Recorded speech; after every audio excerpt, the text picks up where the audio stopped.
মেহমান বাড়িতে এসেছি কিন্তু রান্না করে খাওয়ানোর মতো কেউই নেই, তাই নিজে নিজেই রান্না করে খেতে হচ্ছে। বাসায় তো সারাদিনই রান্না বান্না করি, কোথাও গিয়ে যে 2 দিন বসে খাবো সেটারও সুযোগ নেই। যাই হোক, আসার পরে ভাইয়া বলেছিল আমার হাতে রান্না করা আলু ঘাটি খাবে, তাই আজকে ভাইয়ার জন্য মাছের মাথা দিয়ে আলু ঘাটি রান্না করব। ভাইয়া গতকালকে গরুর মাংস রান্না করেছিল, তো সেগুলো খাওয়ার পরে কিছুটা বেঁচে গিয়েছে। ফ্রিজে 2টা তেলাপিয়া মাছের মাথা ছিল, তো সেগুলো দিয়ে আলু ঘাটি রান্না করা হবে। প্রথমে মাছের মাথা 2টা কষিয়ে নিচ্ছি। মাছের মাথা 2টা ভালোভাবে কষিয়ে নেওয়ার পরে ম্যাশ করা আলুগুলো দিয়ে দিলাম। আলুর সিজনে নতুন আলু দিয়ে আলু ঘাটি রান্না করলে খেতে কিন্তু অনেক বেশি মজার লাগে। বিশেষ করে গরুর মাংস দিয়ে রান্না করলে খেতে বেশি মজার হয়, তবে মাছের মাথা অথবা ডিম দিয়েও রান্না করলে ভালো লাগে। আপনাদের ভাইও আমাকে টুকিটাকি কাজে সাহায্য করছে, বাইরে থেকে টমেটো কিনে এনেছে, তো সেগুলো আলু ঘাটির মধ্যে দিয়ে দিব। মাছের মধ্যে তো সব মশলাগুলো বেশি বেশি করে দিয়েছি, তাই আর এক্সট্রা কোনো মশলা দেয়নি, শুধু কাঁচা মরিচ, লবণ আর কয়েকটা টমেটো কেটে দিলাম। বাসায় তো কয়েকদিন পর পরই আলু ঘাটি রান্না করে আপনাদের ভাইয়াকে খাওয়ায়, কারণ সে এই রান্নাটা অনেক বেশি পছন্দ করে। মাছের সাথে আলুগুলো ভালোভাবে কষিয়ে নেওয়ার পরে ঝোলের জন্য পানি দিয়ে দিলাম। আলু ঘাটি যত বেশি কষানো হয় ততই স্বাদ হয়। চুলায় তো আমার ভাত রান্না করার তেমন অভ্যাস নাই, এদিকে আমি গ্যাসের চুলায় ভাতও রান্না করে নিয়েছি।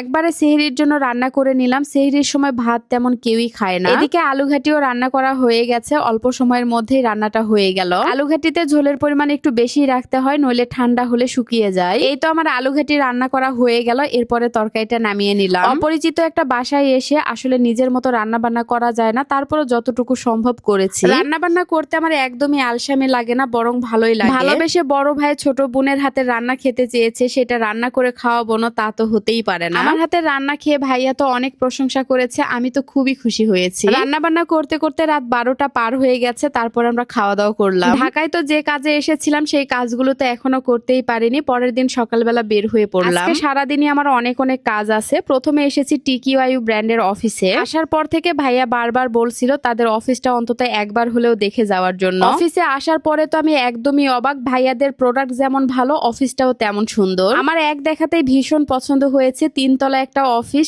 অনেক বেশি সুন্দর। নিচের এই বেসমেন্টে এত এত প্রোডাক্ট স্টকে আছে, মাশাআল্লাহ, যে দেখবে সেই অবাক হবে। এগুলো কিন্তু সবই এয়ার ফ্রায়ার। টিকিওয়াইউ ব্র্যান্ডের এয়ার ফ্রায়ার আসলে 100তে 100। আমি যেহেতু পার্সোনালি নিজে ব্যবহার করি, তাই তাদের প্রোডাক্ট সম্পর্কে আমার বেশ ভালো ধারণা আছে। যারা ভালো মানের একটা এয়ার ফ্রায়ার নিতে যাচ্ছেন, টিকিওয়াইউ ব্র্যান্ডের এই এয়ার ফ্রায়ারটা নিতে পারেন। ভাইয়াদের অফিসে কিছুক্ষণ সময় কাটিয়ে আমরা বাসায় চলে আসলাম। আজকে যেহেতু আমাদের রাতের গাড়িতে চলে যেতে হবে, তাই এসেই প্রথমে ব্যাগপত্র গোছানো শুরু করে দিয়েছি। এই 3-4 দিনে মনে হচ্ছে দম বন্ধ হয়ে যাচ্ছে, আসলে নিঃশ্বাস ফেলেও শান্তি পাচ্ছি না। নিজের বাসা নিজের সংসার ছেড়ে আসলে আমরা কোথাও গিয়ে শান্তিতে থাকতে পারি না। আসার সময় তো ট্রেনে এসেছি, কিন্তু যাওয়ার সময় বাসে যাচ্ছি। রাত 10:30টার দিকে বগুড়ার উদ্দেশ্যে রওনা দিলাম। সারাদিন কাজের চাপে আমাদের দুইজনেরই অবস্থা খারাপ। তো যাই হোক, আজকের মতো এখানেই বিদায় নিচ্ছি। সবাই ভালো থাকবেন, সুস্থ থাকবেন, আর ভিডিওটা ভালো লাগলে অবশ্যই শেয়ার করবেন। আল্লাহ হাফেজ, টাটা।